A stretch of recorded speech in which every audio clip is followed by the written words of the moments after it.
I've always been very much a person who really wants to contribute and use the skills and talents I've got to make the world a better place. That's always very much been my thing, honestly, my whole life. So it's been kind of fun to find that in the Torah and feel like it's like a homecoming. That's the voice of Mary Clark, and she's one of the newest members of the Jewish people, and she'll be observing her first Jewish New Year this week.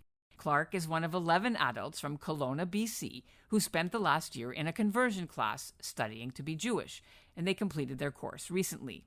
The 3 Canadian clergymen who taught them did it all via Zoom because of COVID, one in Calgary, one in Regina, and one from Montreal.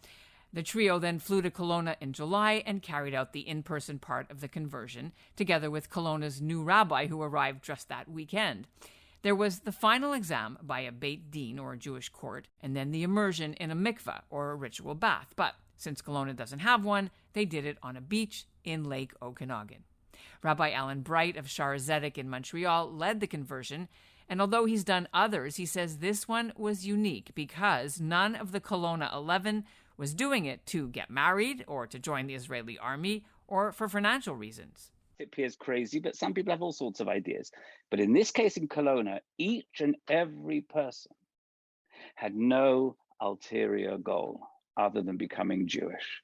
They lived there, they're there with their families, and in a number of the cases, they'd already been living a Jewish life. And they wanted to formalize their education and their observances. I'm Ellen Besner, and this is what Jewish Canada sounds like for Monday, September the 6th, 2021, the eve of Rosh Hashanah, the Jewish New Year. Welcome to the CJN Daily, sponsored by Metropia.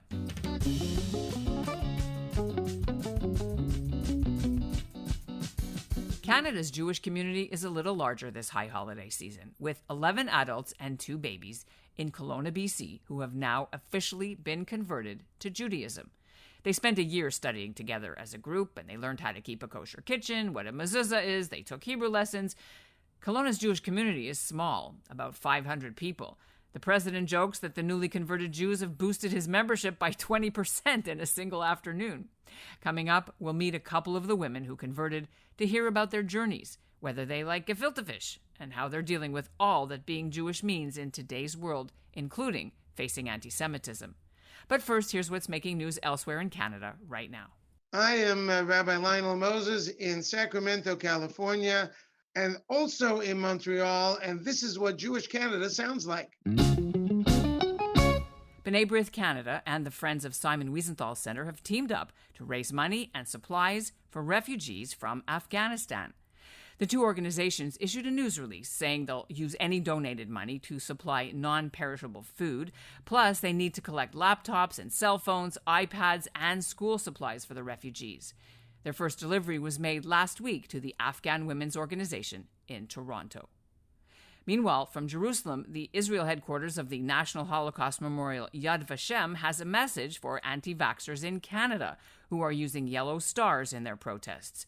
Yad Vashem says, quote, manipulating the Holocaust in this way trivializes the horrific atrocities that were perpetrated and denigrates the memory of victims and survivors. Karina de Villiers runs a bed and breakfast in Kelowna. She grew up Christian in South Africa, but used to drop into a synagogue in Pretoria there just to listen to the prayers in Hebrew, even though she didn't understand a word. She's dabbled in other faiths, including Messianic Judaism. Rabbi Alan Bright is the senior rabbi at Montreal's conservative Shaare Zedek synagogue. They join me now. Listen, let's start with Rabbi Bright to get a little of the sort of overview of this unusual number, such a large number of people converting. I wouldn't say that it's a first by way of numbers, because many a year we'll have here in Montreal classes for conversion, which can be anywhere 15 to 18 people going through in a year. That's not the issue. What made this unique was where it was located and the number of people who were genuinely, with no ulterior motive, desiring to place their destiny with the Jewish people. I'm sorry, you said with no ulterior motive. Can you unpack that for me? What does that mean? Often we'll get people who will want to convert. It could be for marriage. That's the most common. It could be because they themselves perceive being a member of the Jewish community as beneficial to them, not only their spiritual goals, but materialistically. Not saying we would accept those type of people, but there are people who have ulterior motives for trying to join the Jewish people. I've had people that have wanted to convert so that they can go to Israel and be part of the IDF. I mean, this is, it's for us, it appears crazy, but some people have all sorts of ideas. But in this case in Kelowna, each and every person had no ulterior goal other than becoming Jewish. All right, I'd love to bring in Karina now. Karina, you are one of the graduates. What does one call? I mean, you are now officially Jewish, so Mazel Tov, first of all, on your conversion. Yeah, it's been amazing. The knowledge, it was always like, Christianity in between. And it was just so hard to find the Jewish way of doing it, and also finding Jewish people where we lived up in Grand Prairie, Northwest Alberta. To find community, or to find someone that was willing to work with us. And so, when this came up and we moved to Kelowna a year ago, and we went straight to the president, Stephen Finkelman at OJCC in Kelowna, he said, as a matter of fact, we start in October with the conversion classes, and you guys are willing, you are very much welcome to join. And me and my husband was just rejoicing, because we've been waiting for this for like 21 years at that point. And, and then, finding all the material, the information, really to get to the root and to the heart of what Hashem wanted his people to do during, practices and customs, and doing the festivals the way that he wants us to do it was amazing. And the fact that we knew that when we would be done with it, we would be able to have access to a community that would accept us, and we could, join them and become stronger become stronger for Israel, and to be part of the people of Israel. So when you, Rabbi, I'm going to bring you back in now. When you meet somebody who wants to do this journey, who, like Karina, obviously this has been something that has been percolating. Who would want to be Jewish in this day and age with all the anti-Semitism? It's not an easy road to hoe, right? Exactly. So exactly. What do you tell people? And then Karina, what do you know? How did you decide anyway to do this with all the anti-Semitism that's in the world as we speak? Okay, Rabbi first. So, you bring up a very good point. Number one, we don't, just because somebody says they want to convert, it doesn't mean that they are actually an eligible candidate for conversion. So we sort of do a bit of a psychological analysis. That's the first thing. And then we want to know, what is it that motivated them to ultimately want to join the most hated club in the world? I mean, that is a harsh reality. We don't, you don't necessarily realize it, but I've had students today who have told me that longtime friends have left them when they heard that they were converting to Judaism. And so it's very sad. And so there is in our module, one of our modules deals with anti-Semitism and a very real possibility of what you are likely to experience. And as they're about to enter into the mikvah, which is the final step, when they're about to immerse themselves, the question is asked again. Do you pledge that when it's good for us, it's good for you? And when it's bad for us, you're with us.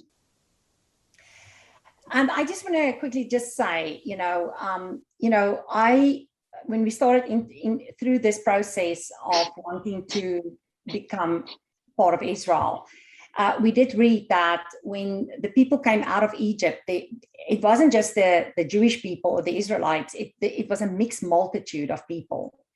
And that immediately told me that, Hashem also had in mind for the rest of the world to come into become part of Israel. And so I identified with that. And the idea of, it wasn't going to be all rosy. They had to face giants. They had to face high walled walls to conquer. They had to be courageous. There was no place for cowardness. I wanted to be part of that team. And that would be Joshua and Caleb's team, I would say. And so that was a very serious thing for me. And I felt like, we only live a certain amount of years on this planet. I might as well make it worth my while, and go wholeheartedly into it. And so that was the thing. And, and we have lost our friends, wonderful friends. We have, my family, my mother totally doesn't want to speak to me anymore. Saying to her that I'm now 100% Jew, totally, broke her heart. I'm so sorry. That was Karina de Villiers speaking about the joys and the challenges of being one of the 11 who converted to Judaism in Kelowna. Next up, meet Mary Clark. Clark is a teacher. She runs an educational software company. After a trip to Israel a couple of years ago, Clark felt that her dreams and her feelings about the Holocaust and her core values all began to make sense. Then she discovered through a DNA test that her birth father was Jewish, although she never met him as she was raised Christian by her adoptive parents. So what happens with your Hebrew name? How does that work? The name I selected was Ruth. So Ruth has always been special to me.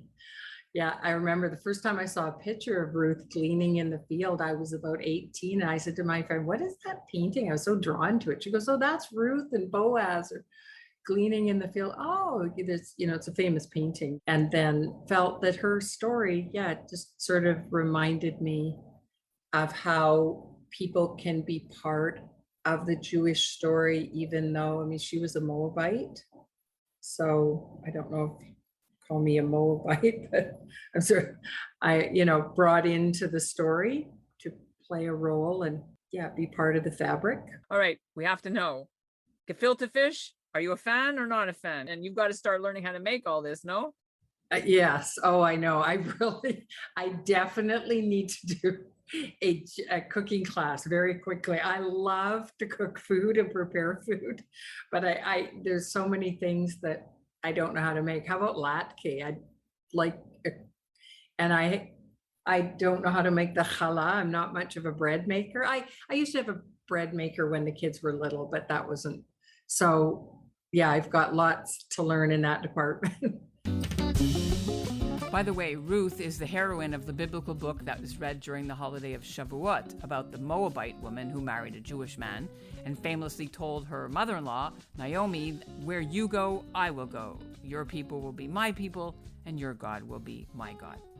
You can watch the extended video interviews with Mary and with Karina and the rabbi on the CJN's YouTube channel. And that's what Jewish Canada sounds like for this episode of the CJN Daily, sponsored by Metropia. Integrity, community, quality, and customer care. Today's listener shout-out goes to Brian Lass of Toronto, who was very excited to get his new CJN magazine High Holiday Edition at his door. And before we close this episode, I just want to wish you, on behalf of myself and my family, all a happy new year, a healthy new year, wherever and however you are observing. And now we'll close with a clip from Rabbi Joshua Korber's High Holiday message. He's my rabbi at Beit Reim Synagogue in Vaughan, Ontario. The holy month of Elul is now upon us. Very soon, we will be standing before the Creator of all things, together as a community. We will begin the healing together. Please come and experience that with us, so that this year will be different and better than last year. Until then, stay safe, stay cool, and stay positive.